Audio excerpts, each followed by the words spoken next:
And we are live. Welcome to Direct Mail Monday, March 30th, 2020. Steve Sipress, short and sweet. I don't have to tell you that we are living in a strange, unprecedented time, at least here in the U.S. We are not used to authoritarian rule by the government. This is supposedly, or used to be, the land of the free. But now it is the land of the quarantined. And I love how people try and I guess they're either brainwashed or they're just trying to soothe their mind when they go, we're self quarantined. Last I checked, we're quarantined. Like, we're not self quarantined. Like there's nowhere to go, and if you go anywhere, everyone's going to shame you into like, what are you doing? Oh, I saw people on the beach having fun. What? I saw people in the park walking their dog and they were 2 feet apart. What? I have to laugh because the whole thing makes no sense, of course. Grocery stores open, restaurants closed. Anyone want to explain that logically? Because logically it makes no sense. I was in a grocery store a couple of weeks ago before the absolute authoritarian shutdown occurred, and I put my I was in checking out. I put my credit card in the little machine there, tapping on the thing, and then I'm like, "Whoa, wait a minute!" I made a joke to the clerk there. I'm like, "Oh, how often is this thing cleaned off?" "Oh yeah, no, we don't. It's never cleaned." "Right? Oh yeah, and you're 2 feet away from me. The bagger's 2 feet away. And the person behind me is 2 feet away. And last I checked, everybody's walking up down the aisles, breathing all over everyone's food, and everyone's like, how's that different from a restaurant? Restaurants have to deliver. Grocery stores don't. Grocery stores can't deliver. Grocery stores can't have curbside pickup. Last I checked, there's plenty of them that do. There's all kinds of companies, including Amazon and others, that have been delivering. There's other companies have been delivering groceries for years. You put in your order, and they go. Somebody picks the stuff out, and they put it in a truck and deliver it to you. Or they can put it curbside and you pick it up. It's no different than a restaurant, but you know, people are so brainwashed to believe that, like, well, we're all in this together. No, we're not.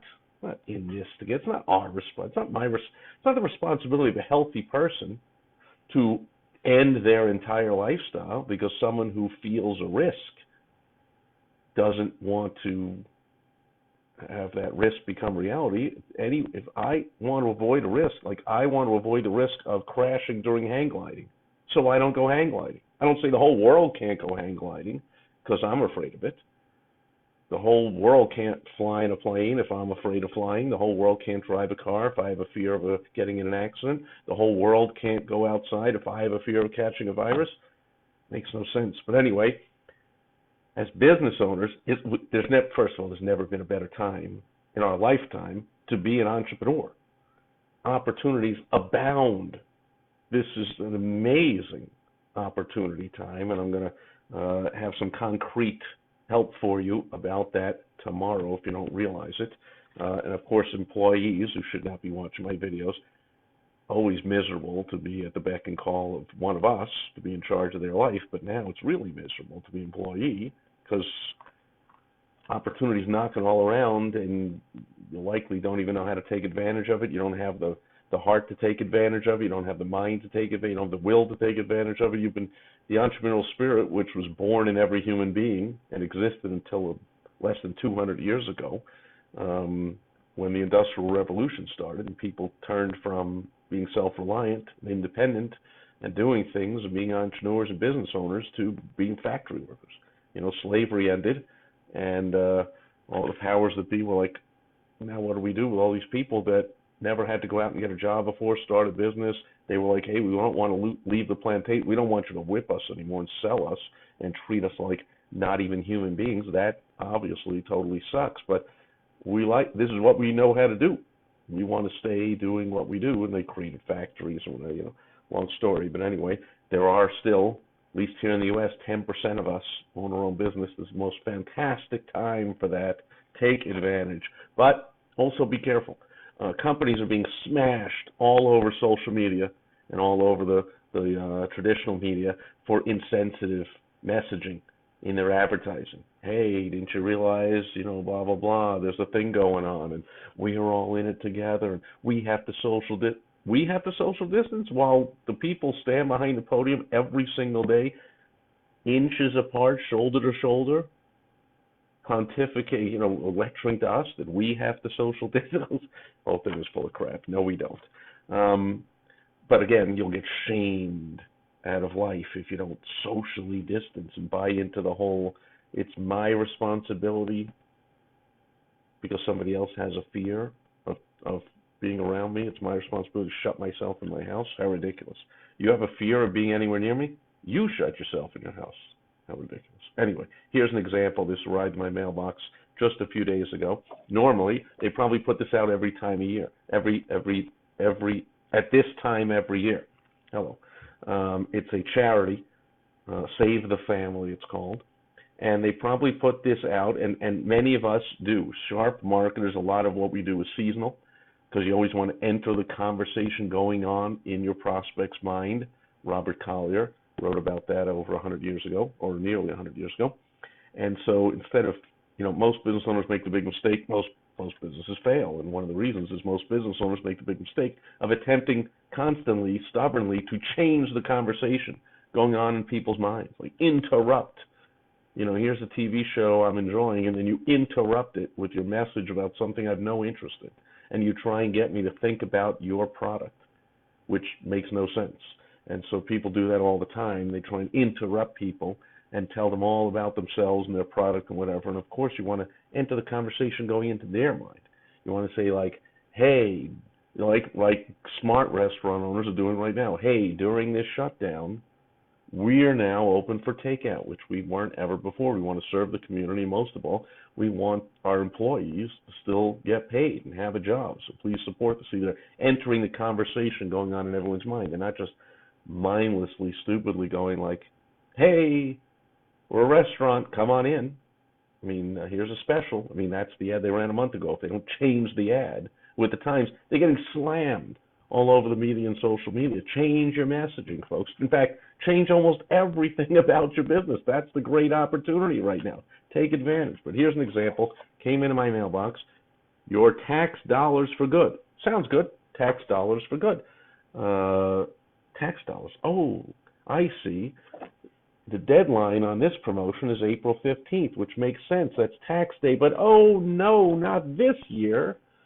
It's been extended by 90 days, at least, which means all my accountant friends and clients are completely besides themselves. They haven't slept since January, and they look forward to April 16th every year. That's when the vacations start, and they sleep, and they see their family, and they do all kinds. And then suddenly, like a little bit before, or a month before, or whatever, they're told, oh yeah, no you don't. You're going to have to go through all this again. And so, way to go, government, again, slamming some more people. But anyway, the April 15th tax deadline is gone. So this promotion is no longer timely. So that's a mild example. First of all, it's a charity. So I might still see the picture of these kids and say, I still want to contribute to these kids. And even though it's not tax time, I'll contribute anyway. Or maybe I'll put this aside until July, or maybe they'll mail it again in July. See, they got a dollar for dollar tax credit and this and that. It's all about the tax credit, the Arizona charitable tax credit, and on and on and on. Not timely when the tax deadline's been extended. So it's a minor example, but if you've got seasonal marketing right now saying, hey, spring is in the air, it's baseball season, or we're as American as baseball and hot dogs and apple pie. No, don't say that. Baseball has been shut down like the rest of our lives because of, I don't want to get into it, but it's bottom line. It's because politicians are power hungry and they like to rule over us, and we for some reason accept it. Not we as in me, but at least the majority of Americans accept this, and so here we are, shut down. So pay attention to your marketing and advertising. Whatever you normally do every year at this time, you might want to take a look and make some changes. Otherwise, because clearly you don't want to pay money or time or effort or anything you're putting into your marketing and advertising and get some negative goodwill because of it, right? You don't want people to go like, oh, what an insensitive idiot, I'm never shopping there again. So pay attention, make some changes. And if you want some help with it, there are plenty of things you can capitalize on right now, and certain things you should and should not do in your advertising and marketing during this pandemic that are specifically because of this situation. And if you want some guidance on that, some step-by-step help with what you can do, because there's tons you can do, but be careful. There's a whole bunch of stuff you can't do right now. When I say can't, of course you can, but you'll pay some major consequences that you don't want to pay.